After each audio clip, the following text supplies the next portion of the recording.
क्यों ना बोलूं, सभी लोग हमारे बीच में भारत की संसद के, देश की लोकसभा के आदरणीय सभापति महोदय उपस्थित हैं, कोटा से सांसद हैं, देश को नेतृत्व देने वाले प्रमुख लोगों में से आपको सुनने के लिए अवसर यहाँ पे आए। मैं चाहता हूँ एक बार जोरदार तालियों के साथ स्वागत किया जाए आदरणीय श्री ओम बिरला जी का। तालियां जोर तक बजनी आनी चाहिए, जोरदार तालियों के साथ स्वागत हो। दिल्ली के त्यागराज स्टेडियम में जन्माष्टमी के शुभ अवसर पर आपकी उपस्थिति के लिए बहुत बहुत आपका आभार, वंदन, अभिनंदन। हमारे बीच में इस देश की अध्यात्म की, धर्म की कुछ उन प्रमुख आवाजों में से एक जो केवल धर्म तक सीमित नहीं है बल्कि राष्ट्र का चिंतन भी करती हैं, ऐसे आदरणीय लोकेश मुनि जी अभी अभी लंदन से आए हैं और वहां पर इनको जो अवार्ड मिला है शांति का पुरस्कार, उसमें दलाई लामा और मलाया, 2 नोबेल पीस पुरस्कार विजेता और तीसरे केवल लोकेश मुनि जी वहां पर थे। एक बार जोरदार तालियों के साथ वंदन, अभिनंदन और वंदन। जय भगवान जी का, उनके परिवार का, उनकी पूरी संस्था का जो वर्षों से दिल्ली में संस्कृति और अध्यात्म के लिए काम कर रहे हैं, उनके पुत्र का, पूरी टीम का बहुत बहुत आभार। जन्माष्टमी का ये त्योहार आप सबके जीवन में शुभ मंगल कामना लेकर आए। आदरणीय मुख्यमंत्री महोदय ने भी अपना संदेश भेजा है आप सबके लिए। योगेश्वर कृष्ण हमारे देश पर, हमारे प्रधानमंत्री श्री नरेंद्र मोदी जी पर और देश की राजधानी दिल्ली पर अपनी कृपा, अपना आशीर्वाद बना के रखें और उनके आशीर्वाद से हम सब मिलकर दिल्ली को एक विकसित राजधानी बनाएं और मां यमुना की, श्री कृष्ण की प्रिय मां यमुना की सफाई का, सहज अविरल प्रवाह का संकल्प पूरा करें। बस इतना ही कहना चाहता हूँ। पुनः जन्माष्टमी की बहुत बहुत बधाई, बहुत शुभकामनाएं। जय श्री कृष्णा।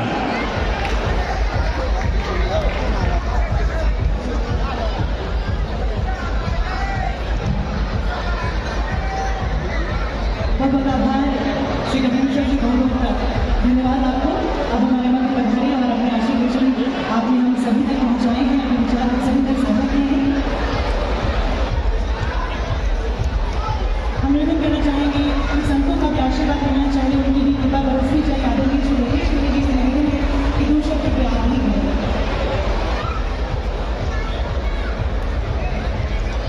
राष्ट्रीय राजधानी दिल्ली का ऐतिहासिक त्यागराज स्टेडियम में योगीराज श्री कृष्ण का जन्मोत्सव का ऐतिहासिक कार्यक्रम और उस ऐतिहासिक कार्यक्रम के मंच पर हमारी लोकसभा के यशस्वी अध्यक्ष आदरणीय ओम बिरला जी, दिल्ली सरकार के सांस्कृतिक एवं भाषा मंत्री भाई कपिल मिश्रा जी और इस उत्सव महोत्सव के मैं अगर कहूँ से उत्सव मूर्ति के रूप में कर्णधार के रूप में भाई जय भगवान भाई जी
बोल वृंदावन बांके बिहारी लाल की, राधा रानी सरकार की, MPL की।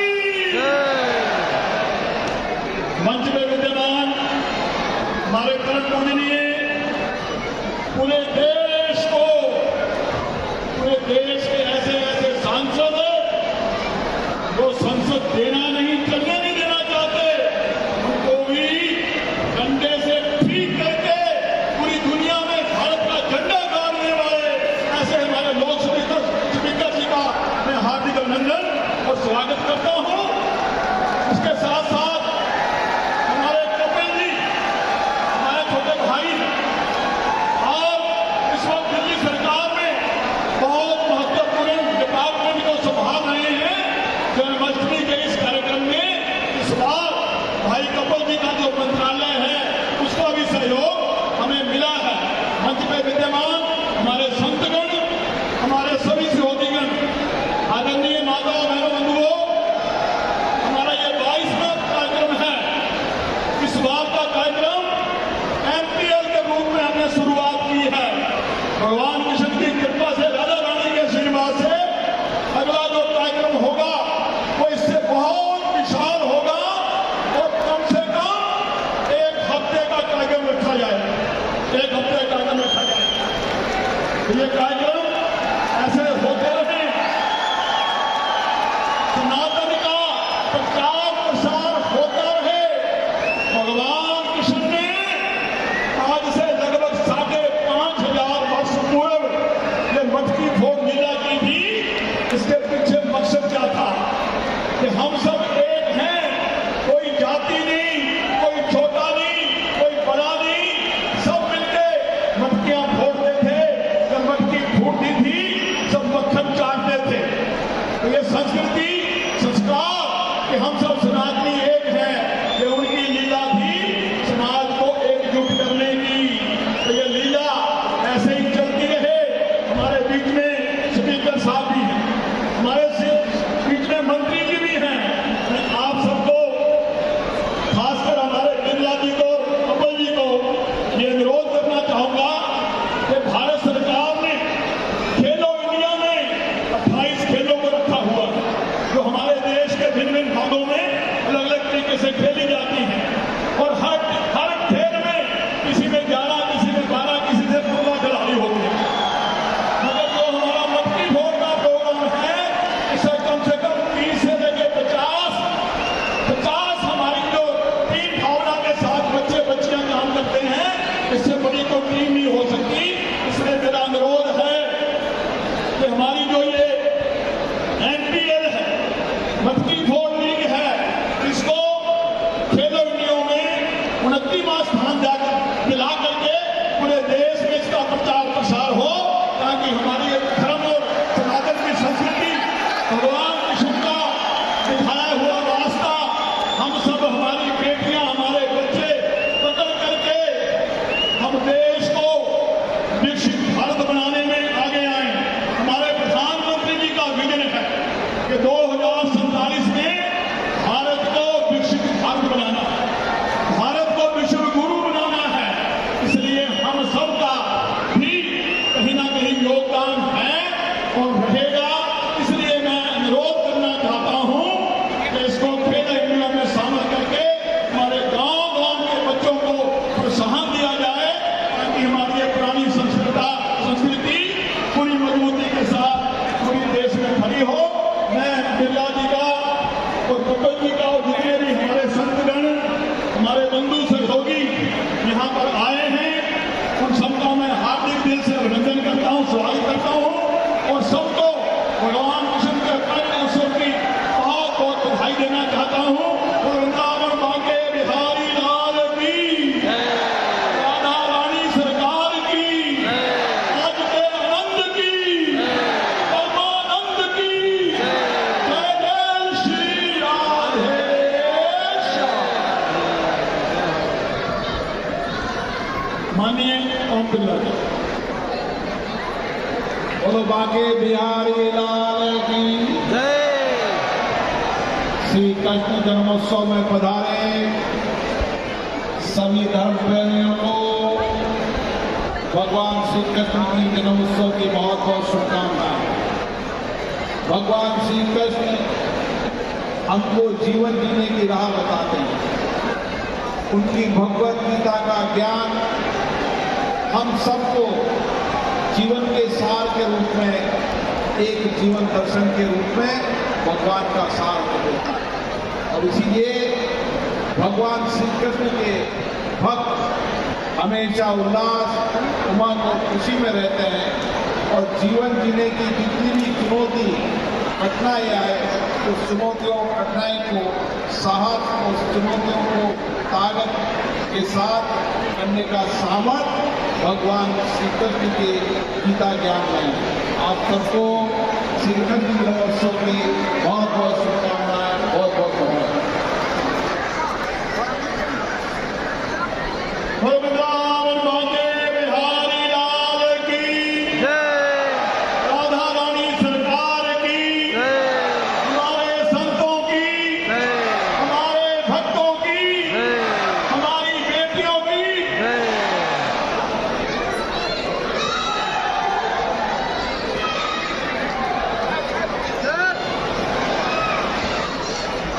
एक बहुत ही सुंदर स्मृति चिन्ह जो कि आज के इस उत्सव का एक मोमेंटो है। बहुत ही सुंदर है जो स्मृति चिन्ह है, तो आज के दिन के हमें याद दिलाएगा। जन्माष्टमी के महोत्सव में इस प्रकार हर्षोल्लास के साथ हम सबने पार्टिसिपेट किया। इसकी एक बहुत ही सुंदर सी झलकी हमारे सामने सदा इसे याद रखेगा। बहुत बहुत आभार आदरणीय श्री अमृता जी, आदरणीय श्री कमल जी, बहुत बहुत धन्यवाद।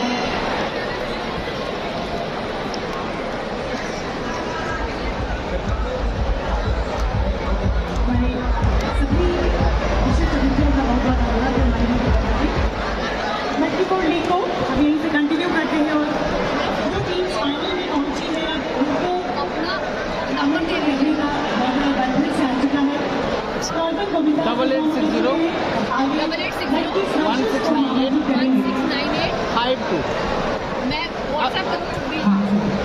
मटकी स्नैचर्स को आमंत्रित करेंगे।